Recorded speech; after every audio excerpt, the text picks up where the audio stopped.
E aí, meus alunos do sexto ano, vamos para mais uma aula. Dessa vez vamos começar a nossa aula sobre a Roma Antiga, nossa última passagem pelas civilizações da Europa e Oriente Médio, né? Então a gente já viu hebreus, persas, fenícios, egípcios, mesopotâmicos, gregos e vamos ver hoje os romanos. E aí a gente vai ter um papo em eu mostrando como era naquela época e fazendo algumas comparações com é, o que a gente tem, o que a gente imita, o que a gente continua fazendo desse povo tão antigo, né? Então, vamos lá. Roma Antiga. Então, primeiro vamos falar do mito da fundação. Existem duas formas de se contar a fundação da cidade de Roma, que é a história mítica e a história científica. Primeiro, a história mítica está aí na imagem, tanto uma escultura quanto uma pintura, uma loba amamentando e cuidando de dois bebês gêmeos. Então, a história conta que dois bebezinhos gêmeos, chamados Rômulo e Remo, eles eram descendentes aí de um herói, fundador de uma cidade chamada Alba Longa. Esses eram netos do herói chamado Enéas. Esse Enéas, ele, ele foi o primeiro rei, e aí o irmão dele, para assumir o poder, ele matou o próprio irmão.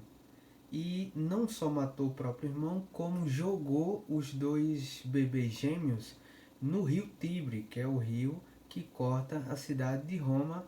E aí esses bebês foram largados à própria sorte e às margens do rio Tibre, uma loba vai resgatar esses bebês e vai criar como se fossem seus filhotes, amamentar e cuidar.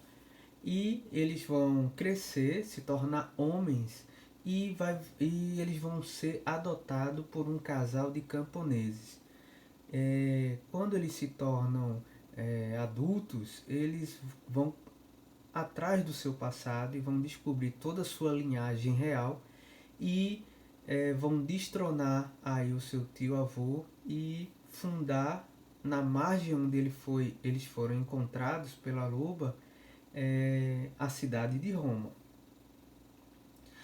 A outra história é a história científica. Então, a Península Itálica, que é esse prolongamento de terra que é cercado por alguns lados de mar e por outro de terra, ele era ocupado por vários povos. Então, ó, na parte sul era colonizado pelos gregos. Então tem os sabinos, os etruscos, os italiotas e outros povos que habitavam ali a Península Itálica. Então, a Itália nessa época ela não era um estado como o Egito, por exemplo, como os hebreus da época do rei Davi, onde é, todos os todos os povos e tribos eram unificados em torno de um governante só. Pelo contrário, esses povos tinham suas formas de organização política e social, sua cultura e língua diferentes uma das outras, certo? E aí, em 753 a.C., a cidade de Roma foi fundada aí na costa do Mar Mediterrâneo e, segundo os historiadores, a cidade se consolidou em decorrência de principalmente três povos que fixaram o lugar: os gregos, os etruscos e os italiotas. Então, o que nós conhecemos, por exemplo, da Roma Antiga é uma, uma mescla de cultura, de saberes, de, de formas de organização social e política desses povos que vão ali fazer fronteira com a região de Roma. Então, desde sua origem, Roma foi composta de pessoas de várias tribos ou grupos étnicos. Ao longo dos séculos, essa sociedade desenvolveu um governo de poder compartilhado entre os grupos de família. Isso é muito importante, essa palavra família. Por quê? Porque assim como outros povos, essas tribos, esses povos que ocupavam a Itália, eles se organizavam a partir da ideia de família. Tinha o, o homem mais velho que a ele pertencia todas as pessoas, os filhos, os netos, a esposa, as filhas, as posses, os animais. Então esse homem ele tinha um poder muito grande dentro dessas famílias que vão ver mais à frente, tá? Então a história de Roma ela é dividida em três partes. De início a monarquia, depois da queda da monarquia é proclamada a república, e aí a parte mais famosa que é o período do Império Romano, que vocês devem conhecer alguma coisa. Então, durante a monarquia, Roma foi governada pelos reis etruscos, e latinos, né? Então, de início, Roma ele é constituída por esses reis etruscos, pela cultura etrusca e pela dominação desse povo na cidade de Roma. Então, como era Roma nesse período aí, nesse período da monarquia? Então a gente vai ver algumas informações que faz de Roma uma mega cidade do mundo antigo. Por exemplo, Roma tinha uma complexa distribuição de ruas e avenidas. A gente pode encontrar nos sítios arqueológicos da da Roma antiga, alguns prédios em ruínas, quase destruídos, ou em bom estado de conservação, por exemplo, como o Fórum, que era um mercado, a Basílica, que era um edifício administrativo, que hoje é dado o nome para grandes igrejas católicas, alguns templos, termas, que eram banhos públicos, e teatros. Esses teatros, muito parecido com os teatros gregos, os templos também, e as termas, olha, para você que gosta de ir para parque aquático, para piscina, isso não é uma invenção do nosso tempo, porque os romanos eles tinham lugares para tomar banho com outras pessoas. Eram grandes piscinas que eram usadas, agora obviamente que só pessoas ricas poderiam participar disso, e que eu vou mostrar as fotos mais à frente. Então, um monte de coisa que nós temos hoje na nossa sociedade, ele vem desse período romano. Então, o anfiteatro, que também é uma herança dos gregos, que também vai estar presente aí na cidade romana.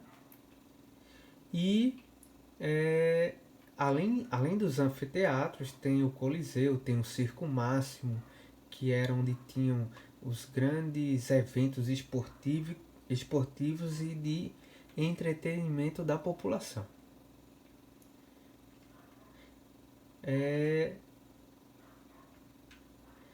Os etruscos dominaram grande parte da Península Itálica. Eles impuseram seus reis, seu alfabeto, seus deuses e seu conhecimento artístico e técnico.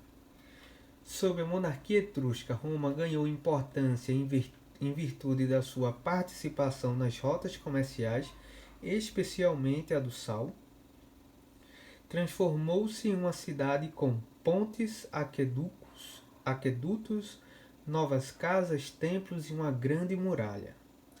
Além disso, havia uma área nas redondezas do rio Tibre designada para construir o Fórum. O conhecimento técnico também foi aplicado para melhorar a vida diária, com a construção de redes de esgoto, de canalização da água suja da cidade. Olha que legal! Olha como era a cidade de Roma no período antigo. Vocês já devem ter visto aí o Arco do Triunfo.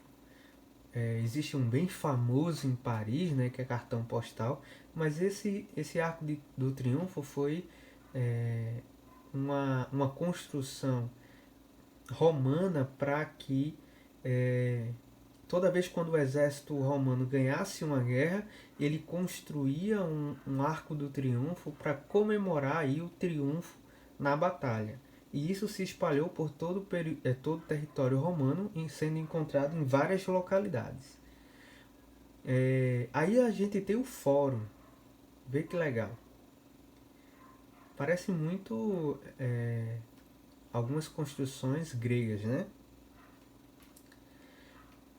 Olha aí, para você que às vezes tá viajando e encontra aquelas tubulações da Compesa, né? Para distribuir água para os bairros, para as cidades. Olha o que os romanos fizeram. Era muito comum encontrar os aquedutos, que eram essas canaletas onde se transportava água para regiões distantes que não tinha, por exemplo, rios ou lagos ou lagoas que pudessem ser usados para agricultura ou para alguma coisa. Então, o que é que os romanos faziam? Eles pegavam todo o seu conhecimento técnico de engenharia e construíam esses monumentos aí para transportar água canalizada para regiões distantes.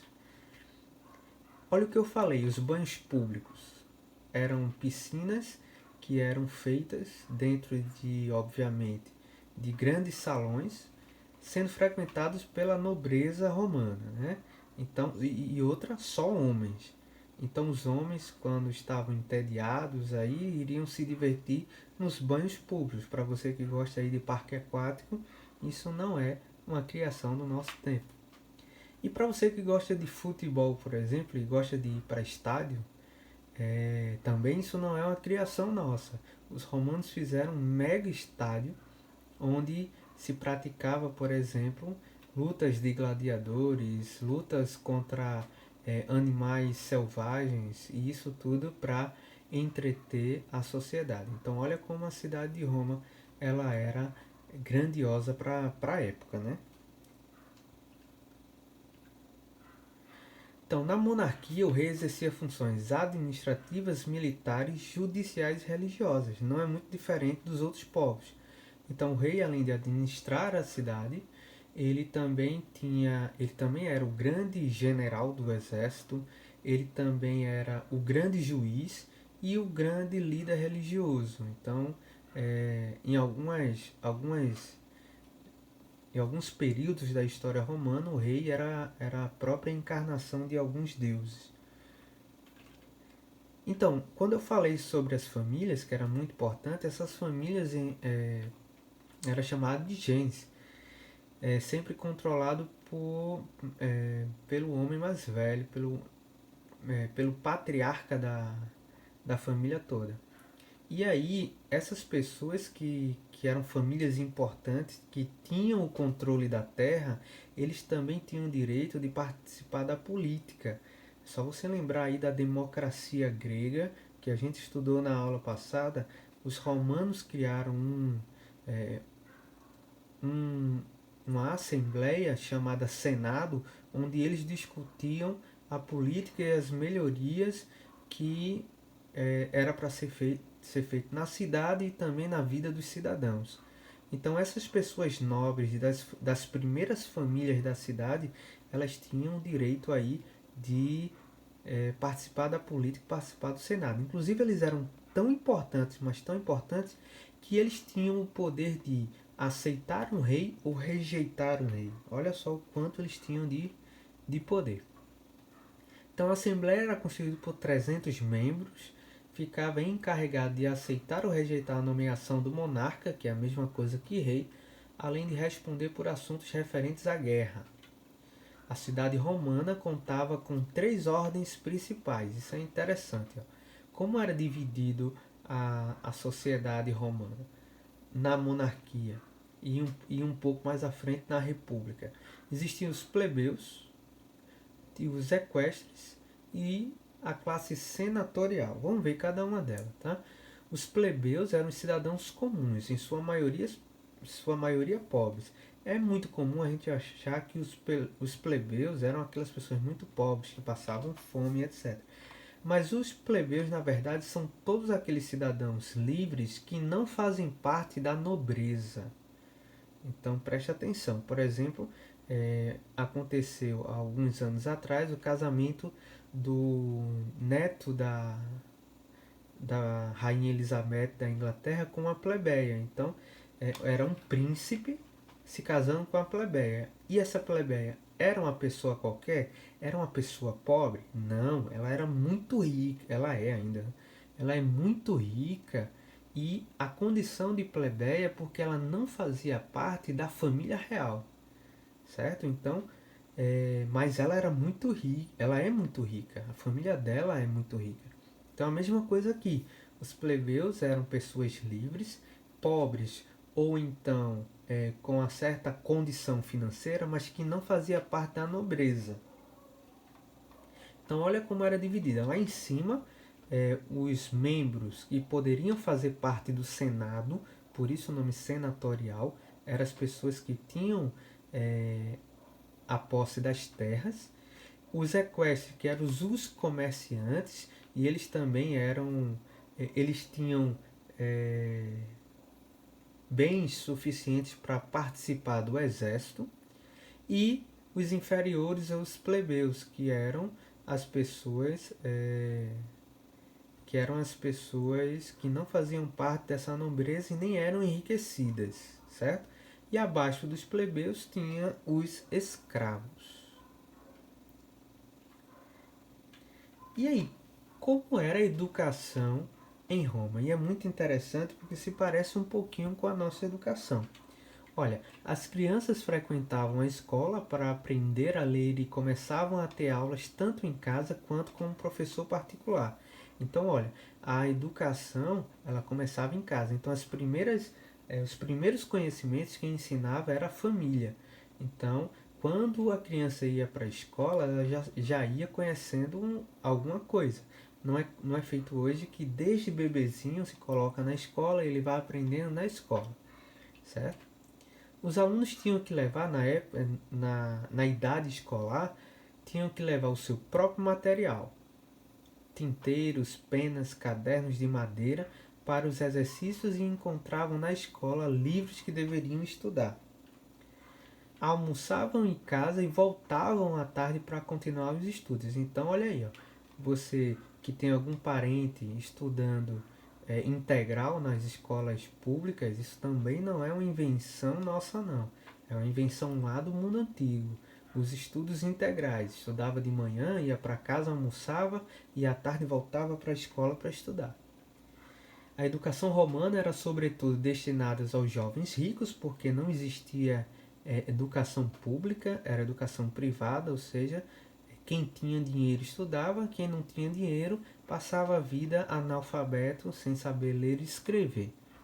Os quais eram preparados para atuar nos tribunais ou na vida pública. Então, olha como a educação era muito importante em qualquer povo antigo. É só você lembrar, os escribas do Egito eles tinham um destaque na sociedade porque eles sabiam ler e escrever a história, as informações econômicas, toda a administração egípcia dependia dos escribas. Assim acontecia com os hebreus também, que tinham os escribas também. E aí, na Grécia e na Roma, quem sabia escrever, quem sabia ler, obviamente pagava para isso, então eles iam ocupar os cargos políticos. Obviamente, quem tinha dinheiro na época para gastar com educação eram as pessoas ricas. As pessoas pobres que não tinham acesso à educação, elas iam passar a vida ou na agricultura, ou no pastoreio, ou sendo um mero soldado do exército, comerciante, e era a vida deles. Então, quem estudava, nessa época já, quem estudava tinha acesso às melhores profissões, às melhores remunerações, e quem não estudava ficava com os serviços mais duros, os serviços braçais. Quando acaba a monarquia para a chegada da república, assim estava dividida a sociedade romana. Lá em cima, os patrícios, que eram esses nobres, compostos pela classe senatorial. Os clientes, eles eram... deixa eu passar aqui para vocês. Os clientes, eles eram plebeus, que como se fosse, era adotado por uma família patrícia, onde esses clientes eles trabalhavam para os patrícios em troca de casa, comida, salário e alguns benefícios a mais, onde eles por isso diferenciavam dos plebeus. Abaixo dos clientes estavam os plebeus, como eu falei, que eram as pessoas que não pertenciam às classes nobres, como os patrícios, e nem serviam aos patrícios como os clientes faziam. E os plebeus eram artesãos, eram comerciantes, eram agricultores, dentre outros. E lá embaixo, sem direito algum, eram os escravos. Lembrando que clientes, plebeus e escravos, eles não tinham direitos políticos, só os patrícios. Porém, os plebeus eram tão numerosos, mas tão numerosos, que várias revoltas vão acontecer, forçando os patrícios a admitirem, a permitirem a participação dos plebeus na política. Inclusive, vai haver algumas revoltas de escravo também. Uma mais famosa delas é a de Spartacus, que tem série na Netflix, tem filme sobre ele, que foi um escravo que liderou uma revolta aí de muitos escravos, que quase dá na libertação dos escravos, e acabou até sendo uma dor de cabeça enorme para os romanos, correndo o risco até de serem derrotados por esses escravos. É uma história muito interessante que vocês podem aí pesquisar, ou então eu posso colocar na descrição do vídeo.